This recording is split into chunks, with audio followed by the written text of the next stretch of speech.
Kiai Kolil kedatangan Kiai Salim. Kiai yang sangat sepuh. Begitu sepuhnya, bahkan kalau mau membandingkan secara sekilas saja, wajah Kiai Kolil terlihat masih kinyis-kinyis ketimbang Kiai Salim. Meski lebih sepuh, namun Kiai Salim mengakui keilmuan Kiai Kolil. Meski jadi tokoh di desanya, Kiai Salim tetap mengikuti kiai-kiai yang dianggapnya punya ilmu lebih mumpuni. Kebetulan kiai yang dianggap mumpuni itu salah satunya Kiai Kolil. Itulah kenapa, sore itu Kiai Salim sowan ke kediaman Kiai Kolil. "Kang, aku ini sudah sepuh. Paling sebentar lagi juga mati.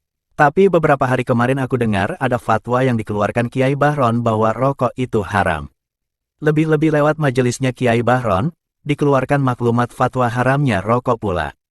Wah, kata Kiai Salim ini. Kiai Kolil cuma tersenyum. "Padahal panjenengan itu perokok berat ya, Mbah?" tanya Kiai Kolil. "Iya," kata Kiai Salim menunduk bingung. "Lalu, sampeyan mau ikutin hukum rokok yang itu?" tanya Kiai Kolil. "Nah, itu, aku bingung, Kang Kolil. Aku itu memang secara keilmuan belum ada apa-apanya sama Kiai Bahron. Tapi aku ngerasa juga belum ada apa-apanya dengan panjenengan, Kang Kolil.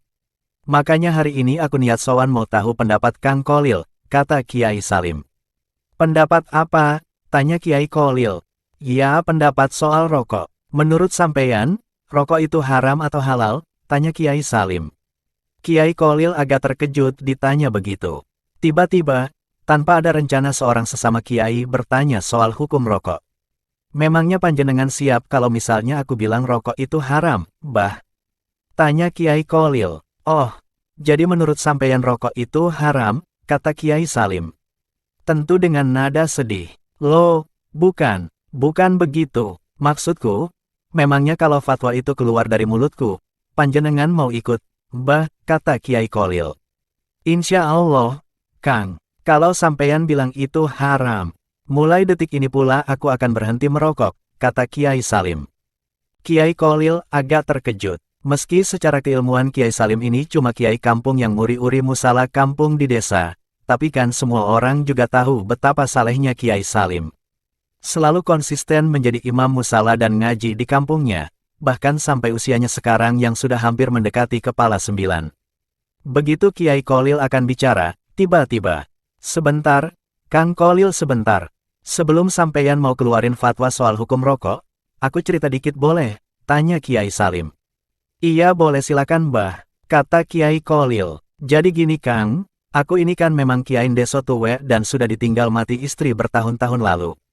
Hiburanku itu selama ini ya cuma rokok Kang. Kalau abis salat, lalu ngaji bentar di musala, aku ini suka rokokan di undakan musala.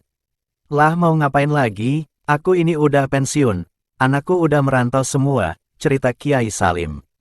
Kiai Kolil mendengarkan. "Lalu aku ini dengar fatwa hukum rokok haram itu Kang. Wah, pusing saya. Hiburanku satu-satunya di dunia ini, akhirnya diharamkan juga. Sudah ditinggal mati istri, tua, harta nggak banyak. Lah kok yang saya suka ada yang mengharamkan. Padahal saya itu kan Kiai Kang," kata Kiai Salim. Kiai Kolil cuma terkekeh mendengar akhir kalimat itu, sambil membatin, emangnya kenapa kalau Kiai. Tapi Kiai Salim tetap melanjutkan. "Masak iya Kiai nonton dangdutan kayak bocah-bocah itu, nonton film-film. Kan gak pantas tuh Kang. Makanya aku itu udah bersyukur banget bisa rokokan tiap abis jamaah salat di musala. Kadang sambil tak pakai buat zikir pula itu rokok. Ingat Gusti Pangeran, kok bisa ya kebul-kebul begini aja bikin nikmat. Ajaib bener emang Gusti Pangeran itu," kata Kiai Salim. Kiai Kolil tersenyum lebar, sekaligus merasa menyesal tadi sejenak meremehkan Kiai Salim yang sepuh ini. "Apa iya kalau diharamkan, aku ini masih punya hiburan yang bisa bikin ingat sama Gusti Pangeran? Memangnya kalau nonton dangdutan gitu bisa ingat? Kayaknya kok nggak mungkin, makanya itu aku sowan kemari. Untuk cari kejelasan gimana itu Kang?" tanya Kiai Salim. Kiai Kolil mengangguk-angguk. "Gimana, Kang?" tanya Kiai Salim lagi. "Sudah Mbah, buat panjenengan halal," kata Kiai Kolil sambil tersenyum lebar sekali. "Loh kok gitu?" tanya Kiai Salim terkejut. Kiai Kolil lebih terkejut lagi mendengar Kiai Salim bertanya. "Panjenengan ini pripun, Mbah? Sudah aku bilang halal kok panjenengan malah tanya. Bukannya panjenengan harusnya senang?" tanya Kiai Kolil.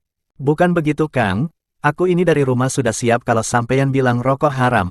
Lah kok tiba-tiba halal begini kan aku jadi bingung tukang, kata Kiai Salim. Kiai Kholil tersenyum, semakin salut dengan Kiai Salim. Begini Kang, hukum rokok sendiri masih ikhtilaf antar ulama.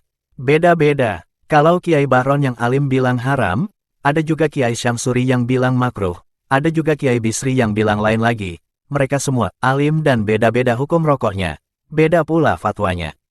Lah, menurutku kalau dengan rokok, panjenengan malah jadi aman di musala kayak gitu. Haya jelas aku bilang rokok itu jadi halal buat panjenengan Mbah, kata Kiai Kholil. Kiai Salim tersenyum lalu mengeluarkan sesuatu dari sakunya di hadapan Kiai Kholil. Sekantung tembakau dan beberapa batang rokok tingwe yang sudah siap hisap. Mau Kang? Kiai Kholil tertawa.